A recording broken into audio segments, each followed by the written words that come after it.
Hello, this is Chris from Outlaw Mineral Group, and today we're going to be talking about places you can rockhound in Montana.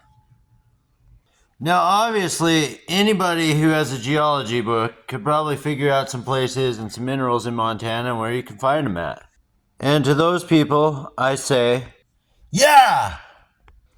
But for a lot of people who have kids and minivans and want to just be able to go somewhere, pay some money, and find some cool rocks, there is a list of places here in Montana that you can go to find those cool rocks. So first off is Crystal Park. And this is run by the Butte Gem and Mineral Club. And they've ran that for quite a while now. And you can find clear quartz, amethyst, and citrine. On a good day, you can find a sceptered amethyst. Oh, my Billy Biscuits, look at that bad boy. So how do you get here, you ask yourself? Okay, well, here's Butte. You gotta drive down Interstate 15 until you get to a town called Divide. From there, you'll follow the Weiss River to the west for a few miles until you hit the turn for the Weiss River. You follow that down, and it'll feel like forever for a minute until you get to Crystal Park. There is no amenities in the area. None. So if you plan on going there for more than one day, you might want to consider camping and doing it during the warm season because it gets mighty cold up there. The next place on our list is the Yellowstone River. Woo, which is a very long river. Now the Paradise Valley down to Livingston, and from Livingston, Big Timber, all the way down to Laurel and Billings, it's okay for agates. But at Billings, it gets pretty good. And the farther down you get, the better it tends to get for finding bigger agates down to Miles City. So it just depends on where you want to go. As you can see, that's a long way from where the Yellowstone River comes out of the park all the way to the North Dakota border. And what you're going to find in that area is Yellowstone River agates. Some of them are really cool looking. There's some awesome pieces though to be had. A lot of the ones you're going to see from Billings on are going to look a lot like this. And once they're cut with a rock saw, and the end product is amazing. You end up with all these crazy variations and colors, and they're really kind of cool. The awesome thing too about Yellowstone River agate is most of the Yellowstone is accessible through fishing access sites and other places. And if there's gravel bars, there's typically agate in the gravels if you look really carefully.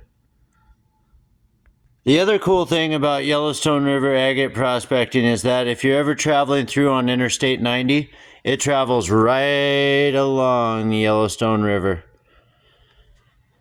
Up until Livingston in the Paradise Valley, that is. So if you're staying at Billings, Miles City, Glendive, it's pretty easy to Google a fishing access site nearby and go find some gravels and go hunting on your stay.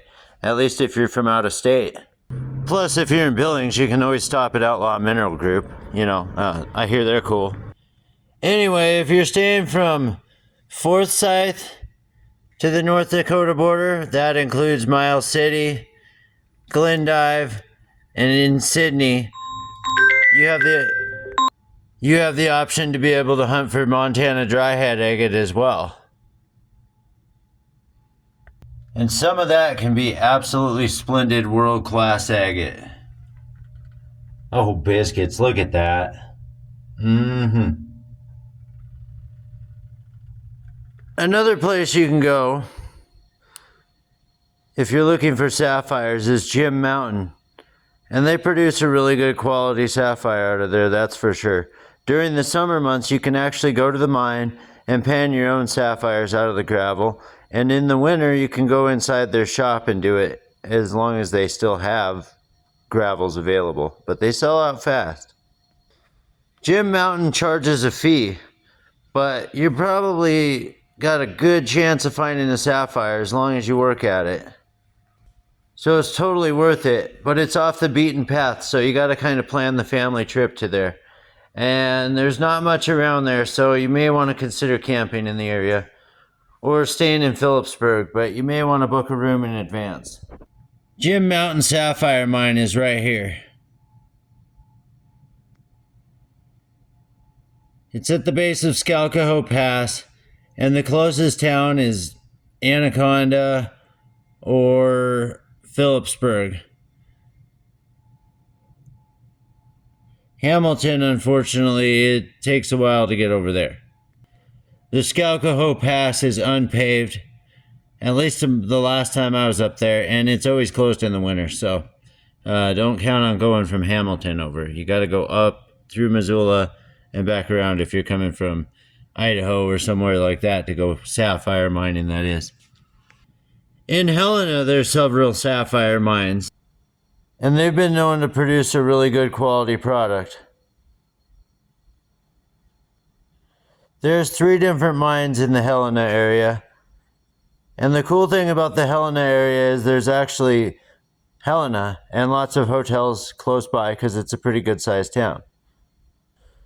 But the mines there, the Spokane Bar, the El Dorado mine, and the Blue Jewel mine. And as far as I know, I hear they're pretty cool. I've never personally been to any of them. I've only been to the one in Phillipsburg. Anyhow, it's all family friendly and pay per dig site kind of thing. So, count on paying, but you'll probably find some cool stuff when you do. Now, the last one that I have on my list is outside of Decker, Montana. And this place is known as the Red Rock Mine and Garnetry. And I've honestly never heard of them before today, so if somebody knows about them, please leave something in the comment section. Anyway, thanks so much for watching, and happy hunting out there, everybody. Rock on.